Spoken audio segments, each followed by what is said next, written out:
उत्तराखंड में लगातार 1.5 साल से चुनावी तैयारियों में प्रभारी देवेंद्र यादव जी और वहाँ के जो पीसीसी प्रेसिडेंट पहले रहे प्रीतम सिंह जी, बाद में फिर अभी गणेश गोदयाल जी बने, इन लोगों ने संगठन की वो सारी तैयारियों को करने का काम किया है जो चुनाव के लिए हमारे पास होनी चाहिए। और आप देख रहे होंगे कि AICC ऑब्जर्वर्स भेजने की बात हो या फिर स्क्रीनिंग की बैठक कल ही हुई। स्क्रीनिंग की बैठक कल जो थी वो टिकट के फैसले के लिए नहीं, लेकिन ये इस पूरी प्रक्रिया, चयन प्रक्रिया को किस तरीके से किया जाए, और ये पहली बार हुआ कि कैपिटल हेडक्वार्टर पे जाकर के स्क्रीनिंग के चेयरमैन, सदस्य, अन्य स्क्रीनिंग के सभी मेंबर्स के साथ PCC में बैठे और वहाँ के संगठन के तमाम लोगों से बातचीत की गई। मुझे लगता है कि चाहे वो हमें बूथ पर लड़ाई लड़ने की बात हो, चाहे मुद्दों को समझने के लिए गांव तक जाने की बात हो, न्याय प्रवास के द्वारा हम लोगों ने 2 बार 2 रातों का और 3 दिन का कार्यक्रम गांव तक जाकर के किया है, जहां हमारे सीनियर मोस्ट लीडर से लेके जो हमारे जिला के चिन्हित पदाधिकारी हैं, उन्होंने गांव में समय बिताया, वहां के लोगों से इश्यूज समझे।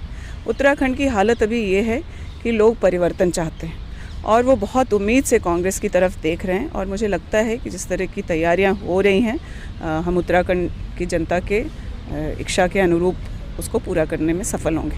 इसके आगे ये जिस तरीके से लगातार गुटबाजी की बात बाकी राज्यों में रही है, जिस तरीके से पंजाब में, राजस्थान में और कांग्रेस में, उत्तराखंड में भी कहीं ना कहीं गुटबाजी की कुछ जो बातें हैं वो निकल के आ रही है। इससे कैसे कांग्रेस पार पाएगी, किस तरीके से अच्छे उम्मीदवारों का चयन किया जाएगा? देखिए, ऐसा है कि मैं ये कहना चाहूँगी कि देश के सामने बहुत गंभीर मुद्दे हैं। देश के सामने महंगाई का मुद्दा है, देश के सामने बेरोज़गारी का मुद्दा है। उत्तराखंड की हम बात कर लें तो वहाँ पलायन का मुद्दा है, पर्यावरण का मुद्दा है। वहाँ के जितने भी अनुबंधित कर्मी हैं या सरकारी कर्मचारी हैं वो परेशान हैं, जो एक्स सर्विस मैन हैं वो अपने वो संघर्ष कर रहे हैं। कांग्रेस की गुटबाजी ये मुद्दा होना ही नहीं चाहिए, और हमारे यहाँ आंतरिक लोकतंत्र है, हमारे यहाँ बातें खुल के की जाती हैं और उसका समाधान निकाला जाता है। तो मुझे लगता है कि इस वक्त मीडिया को भी, क्योंकि उत्तराखंड हो चाहे पूरा देश हो, ये जो गंभीर मुद्दे हैं उस पर हमारी पहल सकारात्मक होनी चाहिए। सभी पार्टियों को भी और मीडिया को भी मेरा ये निवेदन होगा कि हम लोग ये गुटबाजियों की खबरों से ज़्यादा इस बात पे फोकस करें कि उत्तराखंड के युवाओं का और महिलाओं का क्या हो रहा है। आप महिला हैं और प्रियंका गांधी की तरफ से उत्तर प्रदेश में ऐलान कर दिया गया है कि 40% जो वुमेन हैं उनको कैंडिडेट बनाया जाएगा। अब उत्तराखंड में क्या रहेगा क्राइटेरिया उम्मीदवारों के चयन के लिए? केवल मेहनत करने वाले उम्मीदवार देखे जाएंगे या फिर महिलाओं को तरजीह दी जाएगी, युवाओं को तरजीह दी जाएगी? किस तरीके से सिलेक्शन होगा? देखिए, बहुत उत्साहवर्धक है। मैं खुद महिला हूँ, मुझे भी सुन के बहुत अच्छा लगा कि यूपी में इस तरह की पहल की जाएगी, और मुझे पूरा भरोसा है कि प्रियंका जी के नेतृत्व में महिलाओं के लिए और विशेष काम अन्य राज्यों में भी किए जाएंगे। आज उत्तराखंड के जिस चुनाव की जब हम तैयारी में हैं, तो ज़रूर सशक्त महिलाओं को पूरी ताकत से चुनाव लड़ाने का काम किया जाएगा। युवाओं को काफ़ी मौके दिए जाएंगे, और यह पूरा प्रयास रहेगा कि जितने हमारे जीतने वाले कैंडिडेट हैं उनके साथ पार्टी संगठन ताकत से खड़े रहें। मेरा अंतिम सवाल है, अब उम्मीदवारों का चयन शुरू हो गया है, ऐसे में आपके मैनिफेस्टो में कौन से जो वादे हैं, इश्यूज़ हैं वो उठाए जाएंगे कि सरकार बनती है तो कांग्रेस पार्टी क्या कुछ काम करेगी? देखिए, मैनिफेस्टो पर हमारा काम बहुत ज़मीनी स्तर तक पहुंचा है। हमारे तमाम लीडर्स जो गांव-गांव कांग्रेस के कार्यक्रम के माध्यम से गाँवों में पहुँचे, वो इंडिविजुअल से हो या अलग सामाजिक संगठन से हो या कर्मचारियों से हो, चाहे महिलाओं से हो, युवाओं से हो। युवाओं से चौपाल लगा के बात की गई, महिलाओं से चौपाल लगा के बात की गई। उत्तराखंड के कई मुद्दे जो हैं वो आज हमारे सामने हैं, और मैनिफेस्टो के लिए अन्य कंसल्टेशन भी, जैसे हम लोग एनवायरनमेंट से जुड़े जो लोग समाज सेवी हैं उनसे बात करने के काम को कर रहे हैं, डॉक्टर से बात हो रही है। विभिन्न समाज के हर वर्ग से हम उनका जो ओपिनियन है या कांग्रेस से जो उम्मीद है या जो वो चाहते हैं कि उनकी सरकार आए, जनता की जब सरकार आए तो उनसे कैसे काम हो, इसके लिए हमारा अभी इंटरेक्शंस चल रहा है। समय पर हम लोग मैनिफेस्टो भी लॉन्च करेंगे, लेकिन यह बात मैं मोटे तौर पे आपको कह सकती हूँ कि अन्य देश के अन्य राज्यों की तरह महंगाई और बेरोज़गारी एक बहुत गंभीर मुद्दा पूरे देश के लिए नहीं बल्कि उत्तराखंड के लिए भी है। मैं खुद जब न्याय प्रवास में रही तो मुझे ऐसे बुज़ुर्ग मिले जिनके पिताजी भी सरकारी सेवा में रहे, उन लोगों ने भी कांग्रेस के लगाए हुए भेल जैसे संस्थानों में सरकारी कर्मचारी के तौर पर काम किया, और आज उनके बच्चे पढ़े लिखे शिक्षित होने के बावजूद, बेटा इंजीनियर है, बहू बीएड की हुई है, लेकिन उन्हें ना टीचर की नौकरी लग पा रही है, ना उन्हें कोई ऐसा काम मिल पा रहा है जिससे वो सम्मानजनक तरीके से अपने जीवन को यापन कर सकें। तो सिर्फ बेरोज़गारी सिर्फ युवाओं का ही नहीं, बल्कि जो उनके माता पिता हैं या उनके परिवार के लोग हैं, वो भी आज उससे बहुत परेशान हैं।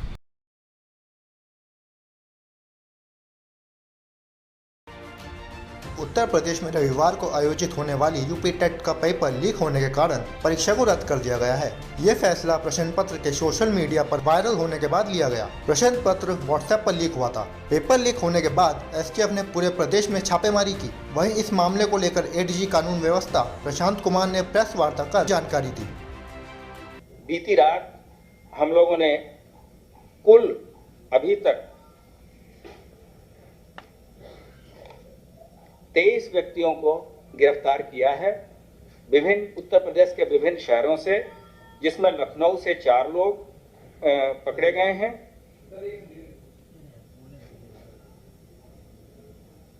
मेरठ एसटीएफ की टीम के द्वारा 3 लोगों को गिरफ्तार किया गया है।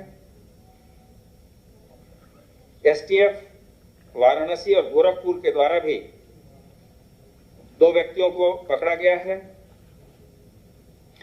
जनपद कौशाम्बी से 1 व्यक्ति गिरफ्तार हुए हैं तथा प्रयागराज से 13 व्यक्तियों की गिरफ्तारी हुई है। इनके पास से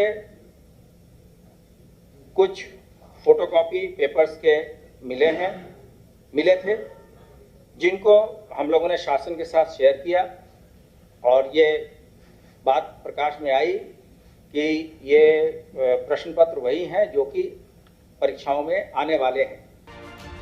वहीं अब परीक्षा कब होगी, इस सवाल पर एडीजी प्रशांत कुमार ने बताया कि 1 महीने के अंदर दोबारा परीक्षा आयोजित करवाई जाएगी और इस बार अभ्यर्थियों को कोई फीस नहीं देनी होगी। शासन ने निर्णय लिया कि ये परीक्षाएं स्थगित की जाती हैं। ये भी निर्णय हुआ है कि अगले 1 महीने में दोबारा ये परीक्षा कराई जाएंगी तथा इस परीक्षा में जो भी व्यय भार आएगा वो सरकार के द्वारा ही वहन किया जाएगा। इसके लिए बच्चों को दोबारा न तो कोई फॉर्म भरना होगा, न तो कोई फीस देनी होगी। इसके अतिरिक्त ये भी डिसाइड किया गया है कि आज जो भी बच्चे परीक्षा के लिए आए हैं उनको अपने गंतव्य स्थान पर वापस लौटने के लिए उत्तर प्रदेश यूपीएसआरटीसी के बसेस में एडमिट कार्ड से ही फ्री जाने की अनुमति दी गई है। परीक्षा रद्द होने को लेकर राजनीति भी गर्म आ गई है। कांग्रेस की राष्ट्रीय महासचिव प्रियंका गांधी वाड्रा और सपा अध्यक्ष अखिलेश यादव ने सरकार को घेरते हुए इसे योगी सरकार की बड़ी नाकामी बताया। अब देखना यह होगा कि उत्तर प्रदेश में परीक्षाओं से पहले पेपर लीक होने का सिलसिला कब थमेगा, जिससे छात्रों के जीवन के साथ हो रहे खिलवाड़ को रोका जा सके।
इट्स वेरी रिफ्रेशिंग, बड़ा रिफ्रेशिंग लगा है बर्ड्स को different type from different parts of world से यहाँ आके, स्पेशली इन आवर सिटी, हमारे सिटी में मुझे रिफ्रेशिंग बड़ा लगा है। It's a very good idea and यहाँ वर्क हार्ड भी बड़ा किया है to build it up. It's not small thing and birds को भी फ्रीडम है, सारा कुछ है and birds are comfortable, so survive करेंगी for long and all this and well maintained seems to be and new ideas लगाए हुए हैं astrology and constellation that's and main thing is कि हमें पेड़ों के नाम की नॉलेज मिलती है।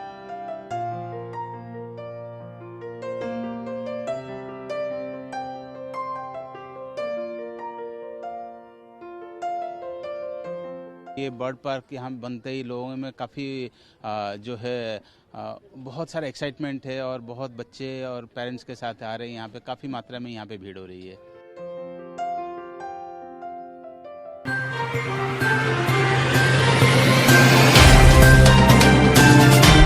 Subscribe now and press the bell icon.